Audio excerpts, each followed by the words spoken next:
ইসরায়েলের বিরুদ্ধে বিশ্বজুড়ে তীব্র প্রতিবাদ।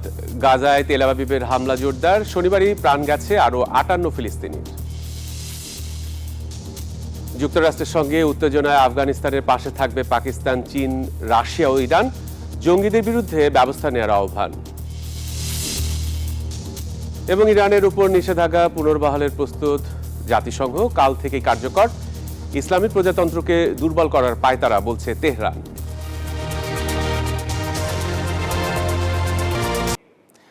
স্বাগত গ্লোবাল টাইমে। বিশ্বের নানা প্রান্তের খবর নিয়ে আপনাদের সঙ্গে আছি আমি সালেজুর চৌধুরী। দেখছিলেন সংবাদ শিরোনাম, এবারে বিস্তারিত। গাজায় ইসরায়েলি বর্বরতার বিরুদ্ধে বিশ্বজুড়ে নিন্দা ও প্রতিবাদের ঝড় বইছে।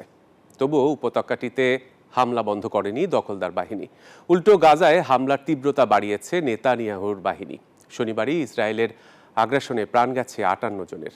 এদিকে গাজায় ইসরায়েলি আগ্রাসন বাড়ায় প্রাণ বাঁচাতে উত্তর গাজা ছেড়ে পালাচ্ছেন বহু ফিলিস্তিনি। সেই সঙ্গে অঞ্চলটিতে চলছে তীব্র খাদ্য সংকট। অনাহারের পাশাপাশি অপুষ্টিতেও ঝরছে প্রাণ।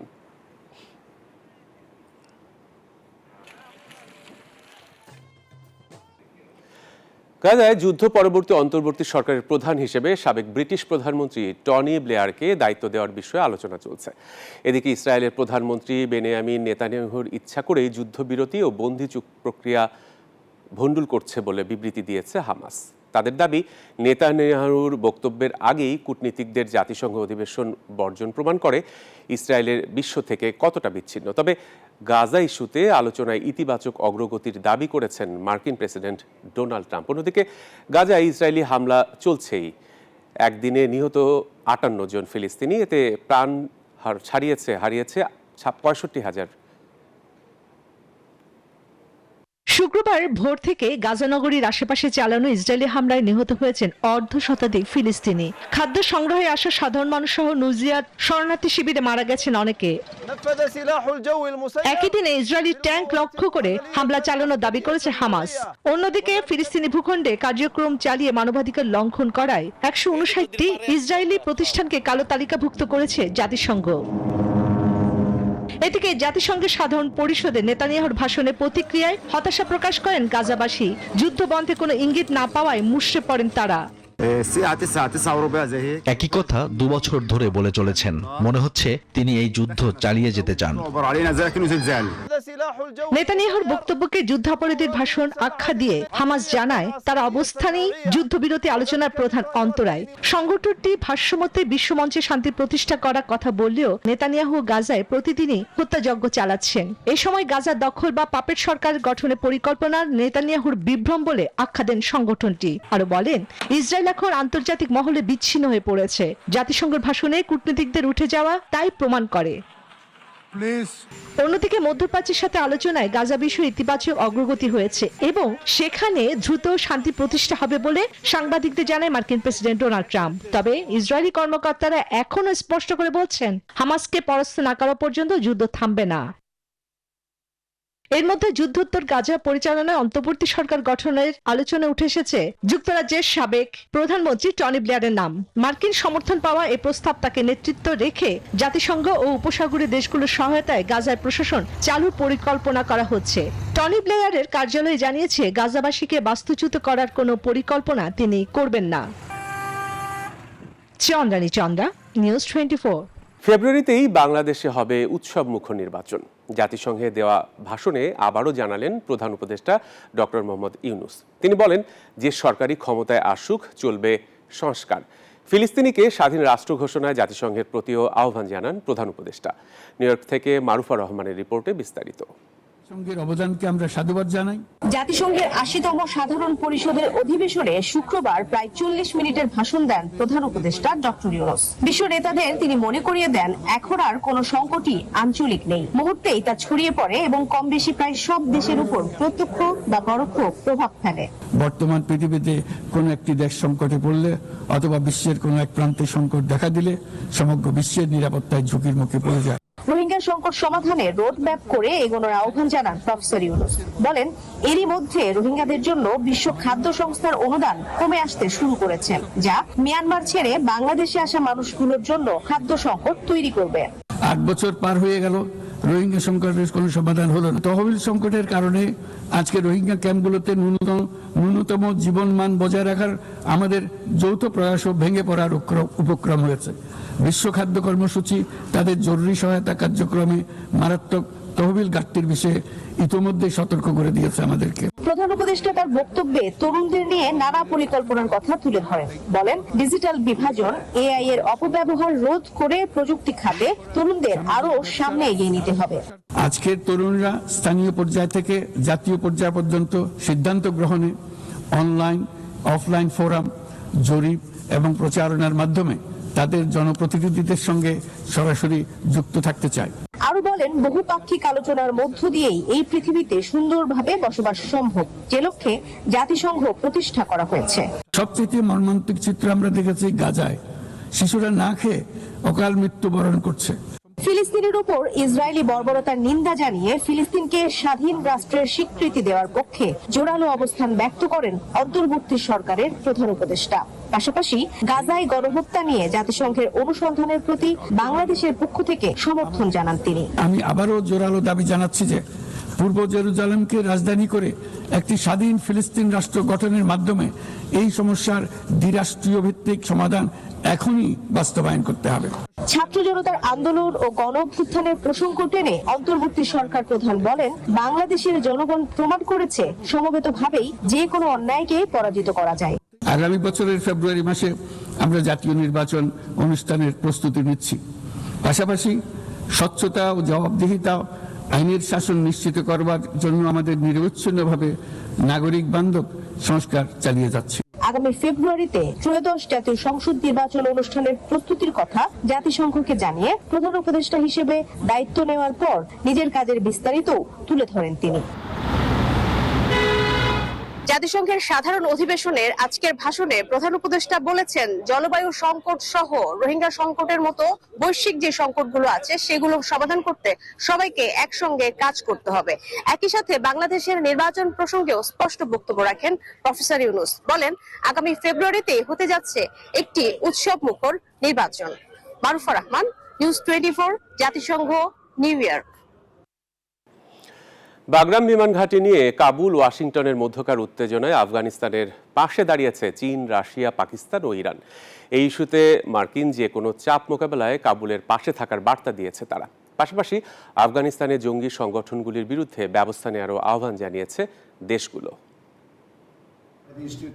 সম্প্রতি আফগানিস্তানে অবস্থিত বাগরাম বিমান ঘাঁটিটি নিজেদের দাবি করে তা ফেরত চেয়েছেন মার্কিন প্রেসিডেন্ট ডোনাল্ড ট্রাম্প। সেই সঙ্গে হুঁশিয়ারি দিয়েছেন, ঘাঁটিটি ফেরত না দিলে আফগানিস্তানের জন্য ভয়াবহ পরিণতি অপেক্ষা করবে। তবে ট্রাম্পের এই দাবি সরাসরি প্রত্যাখ্যান করেছে দেশটির তালেবান সরকার। পাশাপাশি তাদের আঞ্চলিক অখণ্ডতা নিয়ে আলোচনা করতেও অস্বীকৃতি জানিয়েছে। এমন পরিস্থিতিতে আফগানিস্তানের পাশে দাঁড়িয়েছে বিশ্বের অন্যতম পারমাণবিক শক্তিধর 3 দেশ সহ মোট 4 দেশ, চীন, রাশিয়া, ইরান ও পাকিস্তান। এই দেশগুলো যুদ্ধ বিধ্বস্ত আফগানিস্তানে কোনো সামরিক ঘাঁটি পুনঃস্থাপনের পদক্ষেপের বিরোধিতা করেছে, এমন তথ্য জানিয়েছে বার্তা সংস্থা আনাদোলু এজেন্সি।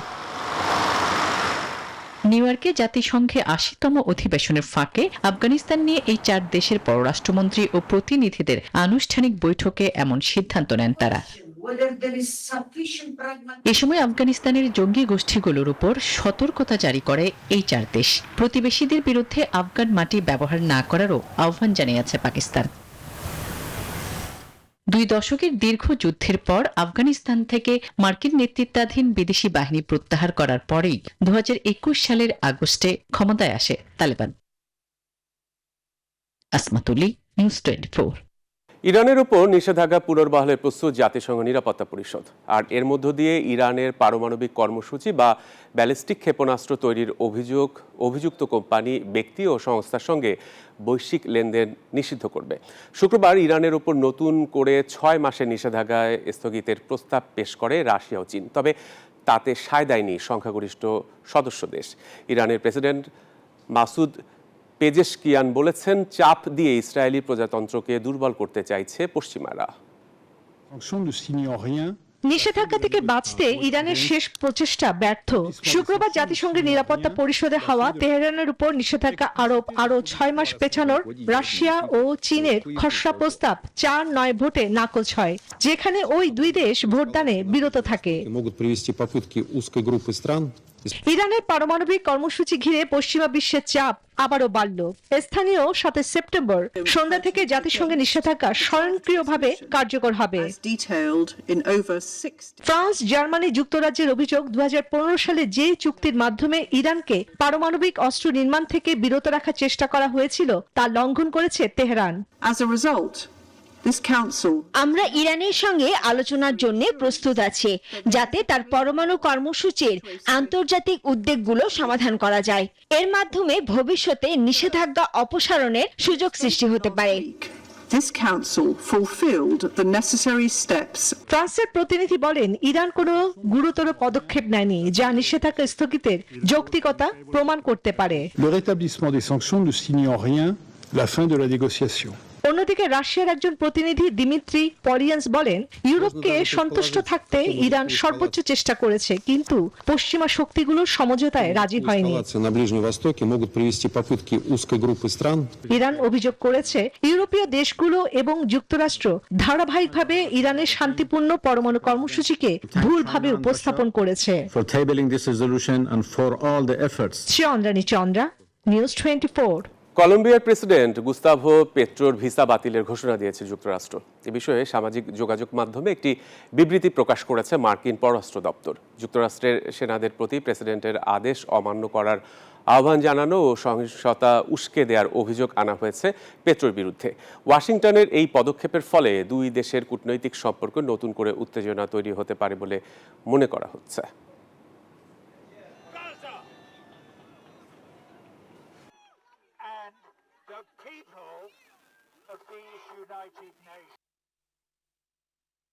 ভারতের আলোচিত পরিবেশ কর্মী সোনাম ওয়াংচুককে গ্রেফতারের পর নিরাপত্তা জোরদার করা হয়েছে দেশটির কেন্দ্রশাসিত অঞ্চল লাদাখের বিভিন্ন এলাকায়। নেওয়া হয়েছে কড়া নিরাপত্তাও। ওয়াংচুকের বিরুদ্ধে জাতীয় নিরাপত্তা আইনে মামলা হয়েছে। দেশটির স্বরাষ্ট্র মন্ত্রণালয়ের অভিযোগ, সানু ওয়াংচুকের উস্কানিমূলক বক্তব্য থেকে এই সহিংসতা ছড়িয়েছে। এদিকে লাদাখ স্বায়ত্তশাসিত পাহাড় উন্নয়ন পরিষদের প্রধান নির্বাহী সংলাপ এবং ক্ষতিগ্রস্তদের ক্ষতিপূরণের মাধ্যমে সমস্যা সমাধানের তাগিদ দিয়েছেন। ভারতের লাদাখে হিমালয় ফেডারেল অঞ্চলকে রাজ্যের মর্যাদা দেওয়ার দাবিতে সহিংস বিক্ষোভের পর পরিস্থিতি এখনো উত্তপ্ত।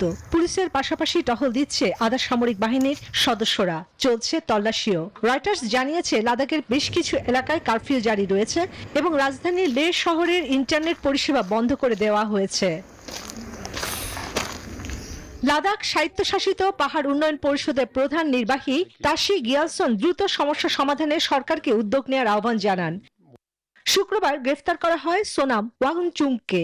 লাদাখের পূর্ণ রাজ্যের মর্যাদার দাবিতে অনশন করছিলেন তিনি। যুব সমাজের এই আন্দোলনে নেতৃত্ব দিচ্ছে লাদাখ অ্যাপেক্স বডি এবং কার্গিল ডেমোক্রেট অ্যালায়েন্স নামে দুটি সংগঠন। তবে আন্দোলনের মুখ হিসাবে 3 ইডিয়টস ছবির সূত্র বহুল পরিচিত পরিবেশ কর্মী ও শিক্ষাবিদ সোনম ওয়াংচুক। শ্রীলঙ্কা, বাংলাদেশ এবং নেপালের আদলে ভারতের লাদাখেও আন্দোলন নেমেছে জেনজিরা। এরপর থেকেই ওয়াংচুককে দায়ী করে দেশটির কেন্দ্রীয় স্বরাষ্ট্র মন্ত্রণালয়। দাবি, ওয়াংচুকের উস্কানিমূলক বক্তব্যের কারণে সহিংস হয়ে ওঠে আন্দোলনকারীরা। ওয়াংচুককে গ্রেফতারের ঘটনায় রাজনৈতিক মহল থেকে তীব্র নিন্দা ও প্রতিক্রিয়া জানানো হয়েছে। ভারত সরকারের শাসনের বিরুদ্ধে গত 3 বছর ধরেই অসন্তোষ বাড়ছে লাদাখে। জম্মু ও কাশ্মীরকে শিগগিরই রাজ্যের মর্যাদা ফিরিয়ে দেওয়ার প্রতিশ্রুতি দিয়েছিল ভারতের কেন্দ্রীয় সরকার। সেক্ষেত্রে দেরি হচ্ছে দাবি করে নতুন করে অনশন শুরু করেন সোনাম ওয়াংচুক। 2019 সালে জম্মু ও কাশ্মীর থেকে লাদাখকে আলাদা করা হয়েছিল। চন্দ্রানী চন্দ্রা, নিউজ 24। নাইজেরিয়ায় উত্তর পশ্চিমাঞ্চলের একটি স্বর্ণখনি ধসে কমপক্ষে 100 জনের মৃত্যু হয়েছে বলে আশঙ্কা করা হচ্ছে। 25 সেপ্টেম্বর জামফারা রাজ্যের মারু এলাকার কাদাউরি খনিতে এই দুর্ঘটনা ঘটে। স্থানীয় বাসিন্দা উদ্ধারকর্মীরা জানান, ধ্বংসের সময় খনির ভেতরে অসংখ্য খনি শ্রমিক কাজ করছিলেন। এখন পর্যন্ত 13 জনের মরদেহ উদ্ধার করা হয়েছে, তবে আরও অনেকেই ধ্বংসস্তূপের নিচে চাপা পড়ে আছে বলে ধারণা করা হচ্ছে। রয়টার্সের খবরে বলা হয় শুক্রবারও উদ্ধার তৎপরতা অব্যাহত ছিল। নিয়ন্ত্রণাধীন এই খনিগুলোর অনিরাপদ পরিবেশের কারণেই অতীতে একাধিকবার প্রাণহানির ঘটনা ঘটেছে।